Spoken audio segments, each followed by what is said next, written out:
सभी को good morning, नमस्कार। स्वागत है आप सभी का त्रिवेद आईएएस में। शुरुआत करते हैं हमारे फ्री मेंटोरशिप से। डे है 32। 16 अगस्त के लिए आपके टारगेट रहेंगे, जैसे हमने कहा था कि नेक्स्ट 5 डे है, आपको सिर्फ रिवीजन करना है। एथिक्स और पॉलिटी हैं वो कंप्लीट करनी है, साथ ही इनके जो भी क्वेश्चन हैं उनको सोल्व करने का प्रयास करना है। रिवीजन डे रहेगा ये 2। आप सभी को श्री कृष्ण जन्माष्टमी की हार्दिक शुभकामनाएं। आपके लिए यूपीएससी प्री के जो 3000 पीवाईक्यू हैं उनके लिए हम डिटेल में विश्लेषण कर रहे हैं। इसके कुछ वीडियो हैं वो अपलोड कर दिए गए हैं, तो आप जाके ज़रूर देखें। इसके अलावा बहुत सारी चीज़ें हैं जो न्यूज़ में हैं, लेकिन हम इनको कवर नहीं कर रहे हैं। रीज़न क्या है कि या तो ये ऑलरेडी कवर हो चुकी हैं या फिर ये भविष्य में होंगी। तो जब तक नहीं होंगी तब तक हम इनको डिस्कस नहीं करने वाले हैं। जैसे कि जो जीएसटी रिफॉर्म की बात की जा रही है कि नेक्स्ट जनरेशन रिफॉर्म आएंगे, वो कब तक? दिवाली तक आएंगे, जिसमें मोदी जी ने कहा है कि 2 रेट लाई जाएंगी, 5 और 18%। तो जब होगा तब देखेंगे इसको डिटेल में, अभी नहीं देखने वाले।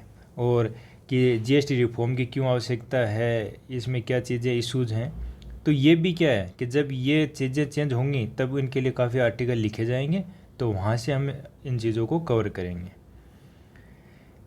एक ईवीएम है वो फिर से चर्चा में है। कारण क्या है कि सुप्रीम कोर्ट में एक मामला आया था, पंजाब का है, तो सरपंच हैं, है ना, उन्होंने 3 साल बाद में लड़ाई लड़ी और वो जीत गए हैं। तो ईवीएम है उस पर फिर से ये प्रश्न चिन्ह खड़ा हो गया है कि क्या सच में ये सही है या फिर इसका मिसयूज होता है। तो हम इसको अभी कवर नहीं करने वाले हैं, इस पर जब आर्टिकल आएंगे तब देखते हैं। इसके अलावा मोदी जी वो आत्मनिर्भरता की लगातार बात कर रहे हैं, इस पे कुछ आर्टिकल हैं वो आज हम कवर करेंगे। इसके अलावा जब जब आते रहेंगे तब तक हम इनको अच्छे से कवर करते रहेंगे। तो सबसे पहले बात करते हैं मिशन सुदर्शन चक्र। देखिए ये है क्या मिशन, तो इसमें क्या है कि ये एक तरीके से वायु रक्षा प्रणाली है। ये याद रखना आपको, वायु रक्षा प्रणाली तो काफ़ी उन्नत होगी, तो उन्नत है प्लस बहुस्तरीय है, तो काफ़ी इम्पोर्टेंट है। जैसे जो अभी थोड़े टाइम पहले युद्ध हुआ था उसमें इस जो वायु रक्षा प्रणाली है उसकी महत्वपूर्ण भूमिका रही थी, उसी प्रकार से अब भारत में आत्मनिर्भरता के लिए सुदर्शन चक्र मिशन की शुरुआत की गई है, ताकि क्या है कि जो भी दुश्मन है उनके हमलों से टाइमली रोका जा सके। इससे क्या है, जो भारत की प्रतिरोधक और आक्रामक क्षमता है वो काफ़ी मजबूत होगी। तो देखिए मिशन का नाम और क्यों रखा गया है ये, तो आपको पता है कि आज जन्माष्टमी है, तो इससे एक दिन पहले, है ना, सुदर्शन चक्र हम जोड़ते हैं किससे? भगवान श्री कृष्ण से। तो पौराणिक कथाएं हैं उनमें क्या कहा गया है कि जब महाभारत में जयद्रथ वध है उस प्रसंग में सूर्य की किरणों को रोकने के लिए, उसके माध्यम से अंधकार पैदा करने के लिए सुदर्शन चक्र का प्रयोग किया गया था। इसीलिए इसका नाम सुदर्शन चक्र रखा गया, ताकि जो वायु रक्षा प्रणाली है उसको मजबूत किया जा सके। विशेषताओं की बात करते हैं, तो उद्देश्य क्या है इसका, तो 2035 तक पूरे देश में जो भी सार्वजनिक स्थल और महत्वपूर्ण प्रतिष्ठान हैं उनके लिए एक सुरक्षा कवच तैयार करना। नेचर क्या होगा इसका, ये काफ़ी उन्नत होगा, मल्टी टारगेटेड होगा, टायर्ड बहुस्तरीय होगा और नेटवर्क आधारित ये वायु रक्षा प्रणाली होगी। इसकी कवरेज की बात करें तो जो लंबी दूरी की मिसाइलें हैं, विमान हैं, मानव रहित हवाई जहाज हैं, वाहन हैं, ये सभी प्रकार के जो खतरे हैं उनसे भारत की रक्षा करेगा। प्रौद्योगिकी एकीकरण काफ़ी मात्रा में होगा, विशेषकर जैसे सर्विलांस का जो होता है, साइबर सुरक्षा और वायु रक्षा प्रणाली, उन तीनों का समन्वय होगा। भागीदारी किसकी हो, तो मैन होगी इसमें डीआरडीओ की। इसके अलावा निजी क्षेत्र और अन्य जो तकनीकी संस्थाएं उनका भी काफ़ी इसमें महत्वपूर्ण सहयोग रहेगा। भारत के लिए इसका रणनीतिक इम्पोर्टेंस क्या है, तो देखिए इससे क्या होगा कि भारत अभी वर्तमान में जो हथियार हैं उनके लिए जो विदेश है या दूसरे देश हैं उन पर निर्भर है, जैसे कि फ्रांस है, रूस, यूएस से, वहाँ से हम काफ़ी जो हथियार हैं वो आयात करते हैं, जैसे S-400 आपने नाम सुना होगा। तो उसी प्रकार क्या है कि जो भारत की जो ऑटोनॉमी है, स्वायत्तता है, वो प्रभावित होती है। तो सुदर्शन चक्र से क्या होगा, जो भारत की रणनीतिक स्वायत्तता है वो काफ़ी मजबूत होगी, और जो हम बार बार आत्मनिर्भरता की बात कर रहे हैं वो प्राप्त होगी। इसके बाद में जननांकी मिशन है, डेमोग्राफिक, है ना, तो डेमोग्राफिक मिशन है, इसमें मतलब शुरुआत की क्यों आवश्यकता है? तो देखिए अभी बहुत सारे इशू हैं, जैसे कि ऐसा माना जा रहा है कि जो जनसंख्या संरचना में बदलाव आ रहा है उसके कारण राष्ट्रीय सुरक्षा प्रभावित हो रही है, एकता अखंडता है और विकास है उनके लिए चुनौती बना हुआ है। तो किस संदर्भ में है वो आगे चर्चा करने वाले। मिशन का उद्देश्य क्या है? तो देश में जो भी जननांग परिवर्तन हो रहा है उसका अच्छे से अध्ययन करना, विशेषकर जैसे वैज्ञानिक संगठित और समयबद्ध अध्ययन करना, उसके लिए इस मिशन को लॉन्च किया गया है। प्रमुख चिंताएं क्या हैं देखिए जननांग से? तो अवैध घुसपैठ है वो काफ़ी बढ़ रखी है, विशेषकर जैसे बांग्लादेश और म्यांमार से देखते हैं, और नॉर्थ ईस्ट रीजन है वहाँ पे इनकी काफ़ी मात्रा में उपस्थिति है। धार्मिक परिवर्तन देखने को मिल रहा है, तो इसमें बलपूर्वक या लालच देकर धर्मांतरण किया जा रहा है। प्रजनन दर है उसमें भी अंतर है, तो विभिन्न जो समुदाय हैं उनके बीच प्रजनन दर में असमानता है। इसका क्या परिणाम होता है कि देखिए मतदाता सूची हो, संसाधन आवंटन हो या फिर सांप्रदायिक संतुलन, इन पर नकारात्मक प्रभाव पड़ता है। तो किन किन एक सेक्टर हैं जहाँ पे जननांग की जो बदलाव हो रहा है उसका नकारात्मक प्रभाव पड़ रहा है? तो विशेषकर जो सीमावर्ती राज्य हैं वहाँ पे। तो देखिए ऐसा कहा जा रहा है कि जो जनसंख्या का परिवर्तन हो रहा है और उग्रवाद है में जो लगातार बढ़ोतरी हो रही है उसके बीच कहीं ना कहीं कोई संबंध जरूर है। तो इसी के आधार पे तो जो नेशनल सिक्योरिटी स्ट्रेटजी कॉन्फ्रेंस हुई थी उसमें कहा गया था कि इनके बीच में काफ़ी महत्वपूर्ण संबंध है, और ये आतंकवाद, माओवादी नेटवर्क, साइबर निगरानी और नशीले पदार्थों की तस्करी है ना, उसके साथ में ये जुड़ा हुआ है। क्या जनसंख्या परिवर्तन है वो, विशेषकर जो अवैध घुसपैठ हो रही है उसके कारण। इसके अलावा जो रोहिंग्या मुसलमान है, बांग्लादेशी घुसपैठ है, उसको लेकर भी काफ़ी राजनीतिक विवाद चलता है। बहुत सारे जो राजनीतिज्ञ हैं वो कहते हैं कि जो असम में हो रहा है एनआरसी, उसी तरीके से अन्य राज्यों में भी इसे लागू किया जाना चाहिए। झारखंड समेत जब कई चुनाव हैं वहाँ पे बांग्लादेशी घुसपैठ है उनको अपराध और सुरक्षा से जोड़ा गया है। तो मतलब इनका आप डायरेक्टली यूज कर सकते हैं कि किस प्रकार से ये समस्या पैदा करते हैं। जनसंख्या असंतुलन भी एक बड़ा मुद्दा है, क्योंकि मान लीजिए जो अवैध घुसपैठी आते हैं उसके कारण क्या होता है कि जो एरिया है वहाँ के जो स्थानीय लोग हैं उनके लिए जो संसाधन है वो अपर्याप्त हो जाते हैं, सीमित हो जाते हैं। और इसके अलावा ये भी कहा गया है कि इसी जनसंख्या असंतुलन के कारण कई बार क्या हुआ है, नए देशों का निर्माण भी हुआ है ना। तो ये एक अंतर्राष्ट्रीय उदाहरण यूज़ कर सकते हैं आप, जैसे पूर्वी तिमोर है, दक्षिणी सूडान, कोसोवा है ना, ये बहुत सारे ऐसे देश बने हैं जो कि जनसंख्या असंतुलन का परिणाम है। इसके अलावा ये भी कहा गया है कि जो जनसंख्या संरचना में जो बदलाव है अगर वो राजनीतिक आंदोलन के साथ जुड़ जाए, मतलब राजनीति और जनसंख्या एक साथ में जुड़ जाए, तो ये देश का नक्शा भी बदल सकते हैं है ना, जैसे कि बांग्लादेश का निर्माण। तो ऐसे में सभी ये प्रयास कर रहे हैं कि एक व्यापक जनसंख्या नियंत्रण नीति लागू होनी चाहिए, और इसमें जबरन या लालच देकर जो धर्मांतरण है वो सबसे बड़ा मुद्दा बना हुआ है। इसके अलावा बात करते हैं क्षेत्रीय संतुलन और प्रतिनिधित्व का मुद्दा। देखिए आप जब जब भी लिमिटेशन की बात होती है, डिलिमिटेशन की बात होती है, सीटों का पुनर्विन्यास की बात होती है, तो दक्षिण के जो राज्य हैं, ठीक है, दक्षिण के राज्य हैं, इसके अलावा जो वित्तीय संघवाद की बात करते हैं तो उसमें जो वित्त आयोग के द्वारा बताया जाता है कि जनसंख्या के आधार पे किसको कितना दिया जाएगा, तो उसके कारण भी जो दक्षिण के राज्य हैं वो लगातार इसका विरोध करते हैं कि इसके कारण उनको हानि होती है। तो पिछले वित्त आयोग में उनके जो हाल ही की जो जनसंख्या थी उसके आधार पे अधिक महत्व दिया गया था। तो दक्षिण और पश्चिम के राज्य हैं जहाँ पे क्या है, प्रजनन दर काफ़ी कम है, लगभग 1.7 से लेकर 1.9 ही है वहाँ पे, तो काफ़ी कम है। तो इससे क्या है कि उनमें ये डर रहता है कि उनसे जो संसदीय सीटें हैं वो लगातार घट सकती हैं। इसके अलावा हम बात करते हैं कि राज्य की नीतियाँ क्या रही हैं इसको लेके। तो देखिए असम है, वहाँ पे 2017 में जनसंख्या और महिला सशक्तिकरण नीति 2021 में संशोधन किया गया था। तो 2 से अधिक जो बच्चे वाले हैं उनको सरकारी नौकरी से वंचित किया गया है। वहाँ पे यूपी है, वहाँ पर भी विधि आयोग है उसने प्रस्ताव रखा है कि अगर 2 से अधिक बच्चे हैं तो उनको सरकारी सब्सिडी नहीं दी जानी चाहिए, लेकिन अब ये विचाराधीन है। तो देखिए ये इम्पोर्टेंट है आपके लिए, मेंस के लिए काफ़ी इम्पोर्टेंट है। ऊपर वाले हैं वो आप क्या कर सकते हैं, एग्जाम्पल के तौर यूज कर सकते हैं। तो मैं कारण है कि बहुआयामी प्रभाव क्या होता है जनसंख्या की बदलाव हो रहा। तो देखिए पहला है राजनीतिक, मतदाता सूची और चुनावी सीटों का संतुलन बदलना। जैसे यहाँ पे उदाहरण लिखेंगे आप कि दक्षिण के राज्यों द्वारा मांग,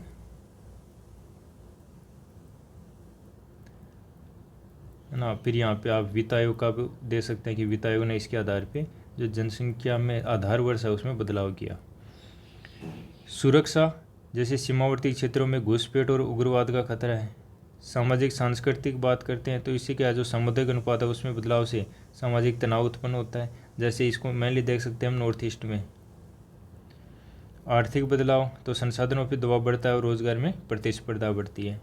तो ये मेंस के लिए आपके 4 पॉइंट हो गए अगर जब भी जनसांख्यिकी बदलाव का कोई क्वेश्चन आता है। तो इम्पोर्टेंस क्या है जनसांख्यिकी मिशन का, तो देखिए सरकार अब इन जो भी परिवर्तन हो रहे हैं उनका प्रभावी तरीके से अध्ययन करेगा, निगरानी करेगा। इससे क्या है, इससे जो संस्थागत रूप है उसको दिशा में काफ़ी बड़ा कदम होगा।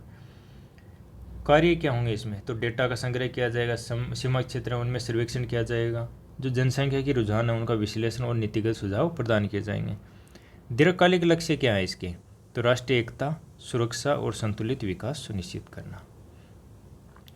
इसके बाद बात करते हैं जो किश्तवाड़ है जहाँ पे बादल फटा है, तो उसके कारण वहाँ पे जो आपदा और चरम मौसमी घटनाएं हैं उसके संदर्भ में ये आर्टिकल है। तो देखिए किश्तवाड़ा ज़िला जम्मू कश्मीर है, वहाँ पे क्या है फ्लड आ गई थी, तो काफ़ी महत्वपूर्ण हो जाता है ये स्थान। देखिए हिमालय में जो हाल ही में घटनाएं बढ़ रही हैं ना, उसका एक आर्टिकल पहले आप डिस्कस कर चुके हैं डिटेल में, क्वेश्चन आंसर फॉर्मेट में भी। तो काफ़ी मतलब उसमें आप आंसर के लिए काफ़ी मटेरियल आपको मिल जाएगा वहाँ से। इसमें से आप कुछ पार्ट्स हैं उठा सकते हैं, ये अपने आंसर में यूज कर सकते हैं। जैसे कि चरम मौसमी घटनाएं और जलवायु परिवर्तन के बीच संबंध क्या है।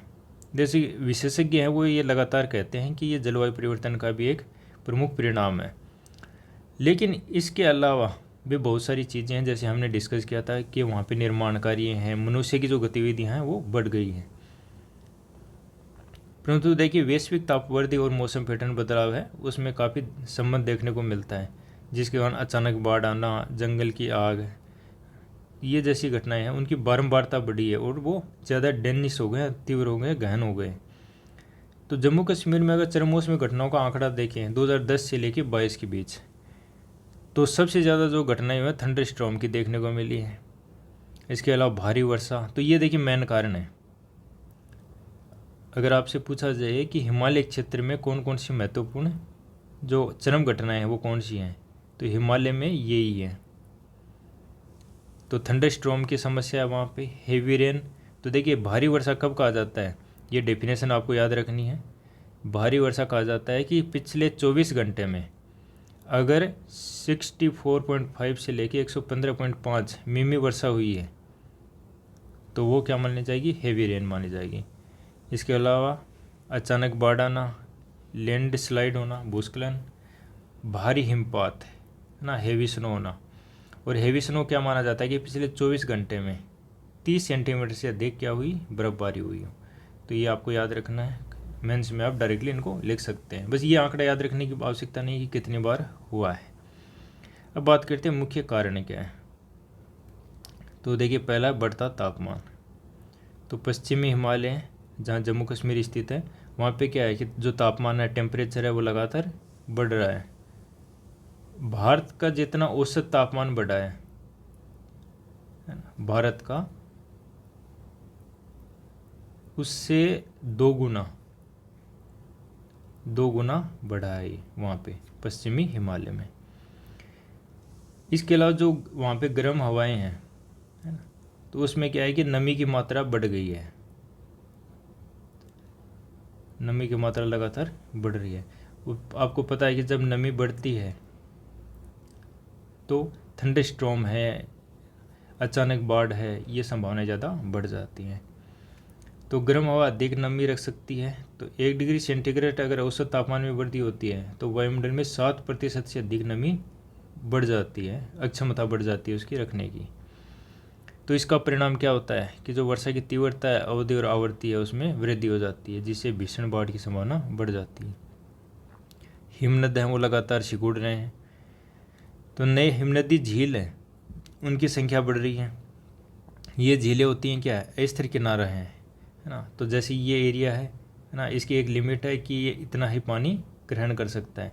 लेकिन जब एक मात्रा से ज़्यादा है ना, मात्रा अधिक हो जाए पानी की, जो ग्लेशियर हैं वो पिघल जाएं, तो इसका परिणाम क्या होगा कि इसकी जितनी कैपेसिटी है वो ख़त्म हो जाएगी। जिसके कारण क्या है, ये ऐसा तो है नहीं कि मनुष्य के द्वारा निर्मित है ताकि ये सटीक रूप से इसका भार सहन कर सकें, लेकिन अस्थिर किनारे हैं वो बारिश के समय टूट सकते हैं, जिसके कारण निचले इलाके हैं वहाँ पे विनाशकारी बाढ़ आती है।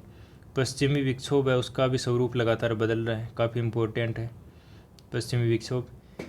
तो देखिए आपको पता है कि जो पश्चिमी विक्षोभ है वो कहाँ उत्पत्ति होती है, मेनली जो भूमध्य सागर है वहाँ पे, वहाँ से ये फिर पछुआ पवने हैं उनके सारे भारत की तरफ आता है, अफगानिस्तान ईरान होते हुए।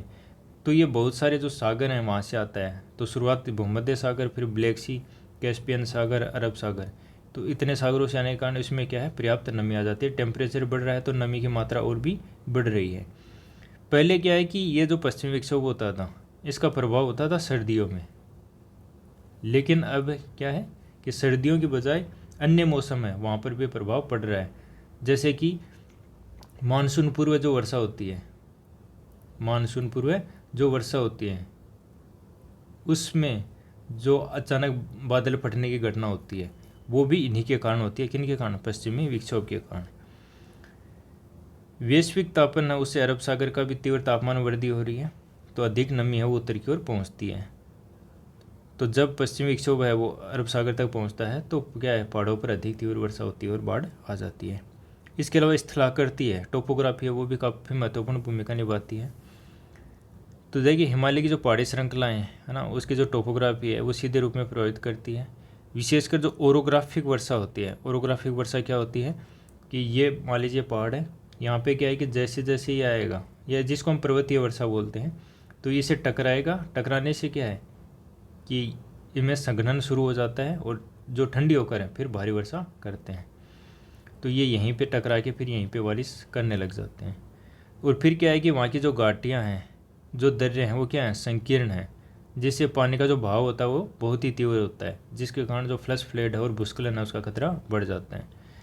तो क्या किया जा सकता है, तो हमें जलवायु लचीला अवसंरचना निर्मित करनी होगी, पूर्व चेतावनी प्रणाली है उसको प्रभावी बनाना होगा, और जो हिमनद झील हैं उनकी लगातार निगरानी करनी होगी। इसके बाद बात करते हैं प्रधानमंत्री द्वारा जो ऊर्जा और खनिज आत्मनिर्भरता पर क्या घोषणाएं की गई हैं। नहीं, आपको पता है कि भारत है वर्तमान में आयात पर काफ़ी निर्भर है, विशेषकर ऊर्जा आयात के लिए। ऊर्जा आयात है वो लगातार बढ़ भी रहा है ना। तो विशेषकर किसका करते हैं, जैसे पेट्रोलियम, गैस और कोयला है, जैसे जीवाश्म ईंधनों पर हम काफ़ी निर्भर हैं। इससे क्या होता है कि हमारी जो मुद्रा है वो विदेशी मुद्रा भंडार है वो कम होता है, विदेशी मुद्रा हमें काफ़ी व्यय करना पड़ता है, और इससे जो हमारी ऊर्जा सुरक्षा है, जो ऊर्जा सुरक्षा है वो भी नकारात्मक रूप से प्रभावित होती है। इसके अलावा हम देखते हैं कि वर्तमान में जो क्रिटिकल मिनरल्स हैं उनकी काफ़ी भूमिका बढ़ गई है, विशेषकर जैसे रक्षा क्षेत्र है, उद्योग हैं वहाँ पे काफ़ी महत्वपूर्ण है। नवीकरणीय जो ऊर्जा प्रौद्योगिकी है वो सब किस पे निर्भर है, अब क्रिटिकल मिनरल्स पे, और जिस पे किन का अधिकार है, एकाधिकार है, तो वो है चीन। तो इसीलिए बार बार ये डिमांड की जा रही है कि जो आत्मनिर्भरता है, विशेषकर ऊर्जा और खनिज आत्मनिर्भरता, उसको प्राप्त करें। तो सबसे पहले बात करते हैं ऊर्जा आत्मनिर्भरता। तो देखिए अभी हम पेट्रोल, डीजल, गैस इनके लिए कई देशों पर निर्भर हैं, इसके कारण वित्तीय बोझ बढ़ता है। देखिए ये वित्तीय बोझ है, आंकड़े आपको याद रखने की आवश्यकता नहीं है। तो हम सबसे ज़्यादा किसका करते हैं, कच्चा तेल का, फिर पेट्रोलियम उत्पाद है, जो LNG है उसका करते हैं। तो देखिए जो भारत कुल आयात करता है, जितना आयात करता है उसमें से सबसे ज़्यादा किस पे करता है, 22.3% किस पे, ऊर्जा आयात पे खर्च करता है। तो इससे क्या है कि जो हमारा धन है ना, वो विदेश में जाता है। तो ये क्या है कि संसाधन है, संसाधन क्या है, दूसरे देशों में जाते हैं, तो संसाधन की हानि होती है। तो यहाँ पे देखिए एक होता है अवसर लागत, जिसको इंग्लिश में बोलते हैं अपॉर्चुनिटी कॉस्ट, है ना। तो अवसर लागत क्या होता है, आपने उसमें इकोनॉमिक्स में पढ़ा भी होगा। अपॉर्चुनिटी कॉस्ट क्या होती है कि जैसे मान लीजिए आपके पास बहुत सारे विकल्प है ना, तो आपको एक विकल्प चूज करने के लिए, एक विकल्प है उसको चूज करने के लिए अन्य जो महत्वपूर्ण अच्छा विकल्प होता है उसको छोड़ना पड़ता है, और जो अन्य विकल्प जो हम छोड़ते हैं, है ना, उसी को क्या बोलते हैं, अपॉर्चुनिटी कॉस्ट बोलते हैं। तो देखिए, जो अगर संसाधन है ना, हमें ऊर्जा आयात पे खर्च करना पड़ता है, हो सकता है हम ये संसाधन किस पे खर्च कर सकते थे, हमारी गरीबी भूखमरी है ना, कौशल प्रदान करने उनमें खर्च कर सकते थे, तो उनको न करना क्या है, एक अवसर लागत है, क्योंकि अन्य है विकल्प हमें छोड़ना पड़ रहा है। तो इससे क्या है, जैसे कि 22.3% है वो हम आयात पे के बराबर है, और अवसर लागत क्या है, धन है वो कृषि में खर्च कर सकते हैं, गरीबी उन्मूलन में, भविष्य की परियोजनाओं में लगाया जा सकता है, लेकिन हम इसके बजाय किस पे खर्च कर रहे हैं, उसको ऊर्जा आयात पे। फिर बात करते हैं क्रिटिकल मिनरल्स पर राष्ट्रीय रणनीति की। तो देखिए, ये जो रणनीति है वो क्यों महत्वपूर्ण है, तो देखिए ऊर्जा उद्योग, रक्षा, हाईटेक निर्माण, उसमें जो क्रिटिकल मिनरल्स हैं उनकी महत्वपूर्ण भूमिका होती है। उदाहरण के लिए जो क्रिटिकल मिनरल हैं उनके उदाहरण है जैसे लिथियम है, कोबाल्ट है, निकल है, ग्रेफाइट है, रेयर अर्थ एलिमेंट्स है। लेकिन याद रखिएगा, प्रत्येक देश है वो अपने अपनी आवश्यकता के अनुसार क्रिटिकल मिनरल्स निर्धारित करता है। तो ऐसा नहीं है कि फिक्स है कि इतने ही क्रिटिकल मिनरल्स हैं। तो आप कमेंट करके बताइए कि भारत की सरकार के द्वारा कितने मिनरल्स हैं उनको क्रिटिकल मिनरल्स घोषित किया गया है। बात करते हैं अब सरकारी पहले। तो राष्ट्रीय क्रिटिकल मिनरल्स मिशन लॉन्च किया गया है, जिसके तहत 1200 से अधिक स्थल उन पर खोज जारी है। लक्ष्य क्या है, खनिज आत्मनिर्भरता प्राप्त करना। तो देखिए, इसके तहत ऐसा नहीं है कि सिर्फ भारत में ही जो खनिज खोज की जाती है, बल्कि विदेशों में भी खोज की जाती है, याद रखना आपको। तो दोनों जगह अनुमति है। तो इसमें खनन मंत्रालय उसकी क्या उपलब्धियाँ रही है, तो देखिए अभी तक 24 क्रिटिकल मिनरल्स ब्लॉक हैं वो नीलाम किए जा चुके हैं। 2030 तक का लक्ष्य है कि कम से कम 100 और ब्लॉक नीलाम किया जाए। इसके अलावा बहुत सारी जो नियामक बाधाएं हैं, है ना, वो देखने को मिलती हैं, काफ़ी समय लग जाता है, क्लियरेंस में ही काफ़ी समय लग जाता है। तो इसके कारण क्या होता है, लागत है वो बढ़ जाती है। तो लागत को, इन सब चीज़ों को कम करने के लिए, है ना, इसके तहत एक स्पेशल प्रोजेक्ट मॉनिटरिंग यूनिट, ये याद रखना है, क्रिटिकल मिनरल्स हैं उनके लिए प्रोजेक्ट मॉनिटरिंग यूनिट भी स्थापित किए गए हैं, ताकि जो भी नियामकीय बाधाएं हैं, जो क्लियरेंस में समय लगता है, उसको तेज़ किया जा सके, उन बाधाओं को कम किया जा सके। बात करते हैं विदेश में खनिज अधिग्रहण।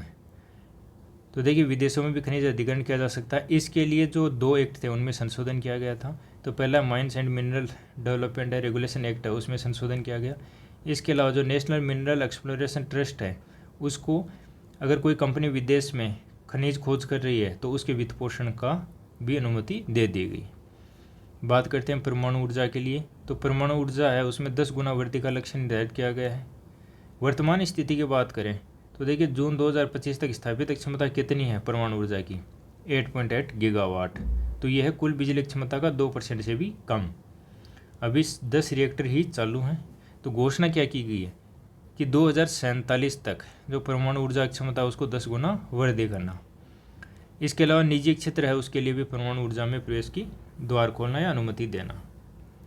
महत्वपूर्ण योजनाओं की बात करें तो देखिए, परमाणु ऊर्जा के लिए है कि सबसे महत्वपूर्ण है भारत स्मॉल रिएक्टर, BSRS। इसमें क्या है कि जो निजी क्षेत्र है उसकी साझेदारी में बढ़ाया जा रहा है इसको, है ना, ये निजी साझेदारी से विकसित किया जा रहा है। हालांकि इसका जो संचालन किया जा रहा है वो nuclear power corporation of India के द्वारा किया जा रहा है। इसके अलावा कानूनी बदलाव भी आवश्यक है, जैसे कि एटॉमिक एनर्जी एक्ट और civil liability for nuclear damage act. अब civil liability for nuclear damage act क्या है, तो देखिए इसमें क्या है कि अगर न्यूक्लियर से डैमेज होता है तो उस कंपनी का उत्तरदायित्व होगा कि वो उसका सारा खर्चा वहन करे। इस पे काफ़ी विवाद भी चलता है कि ये सरकार को उत्तरदायित्व लेना चाहिए या कोई कंपनी हो, जैसे बीमा करवाते हैं वैसे कोई बीमा हो। तो इन दोनों में बदलाव की आवश्यकता है। निजी स्वामित्व उसमें सुरक्षा, ईंधन आपूर्ति, अपशिष्ट प्रबंधन पर अध्ययन हेतु जो DI टास्क फोर्स है उसका गठन किया गया है। अब बात करते हैं जलवायु लक्ष्य में अग्रिम सफलता। ये पहले भी इस पे हम आर्टिकल डिस्कस कर चुके हैं कि हमारा लक्ष्य था कि 2030 तक हम जो लक्ष्य निर्धारित किए थे वो हमने 5 साल पहले प्राप्त कर लिए। उसमें लक्ष्य क्या था कि जो गैर जीवाश्म है उससे हम कम से कम 51% प्राप्त करेंगे, तो हम ये 2025 में ही प्राप्त कर चुके हैं। तो परमाणु ऊर्जा, जो बड़ी जल विद्युत परियोजनाएं, नवीकरणीय ऊर्जा है, उन्होंने काफ़ी इसमें महत्वपूर्ण भूमिका निभाई है। तो देखिए अगर तीव्रता की बात करें, है ना, तो 2015 में 30%, 2020 में 38%, और पिछले 5 वर्षों में तो और भी तीव्र हुई है। तो एक क्वेश्चन है, इसको सोल्व करने का प्रयास कीजिए कि नेशनल क्रिटिकल मिनरल मिशन के अंतर्गत केवल घरेलू खनन स्थलों का अन्वेषण किया जाता है। तो हमने डिस्कस किया था कि केवल घरेलू नहीं है, विदेश में भी इसका खनन किया जा सकता है, तो ये गलत हो गया। फिर एटॉमिक एनर्जी एक्ट में संशोधन के बिना निजी क्षेत्र सीधे न्यूक्लियर पावर प्लांट का स्वामित्व ले सकता है। तो देखिए वर्तमान में ऐसा संभव नहीं है ना। जो न्यूक्लियर पावर है वहाँ पर तो अभी निजी जो क्षेत्र है उसको अलाउ भी नहीं है। तो उसके लिए हमें आवश्यक होगा जो एटॉमिक एनर्जी एक्ट है उसमें संशोधन करें। तो इसमें दोनों ही आपके गलत हो जाएंगे। आज का डिस्कशन हमारा यहीं ख़त्म होता है। Thank you.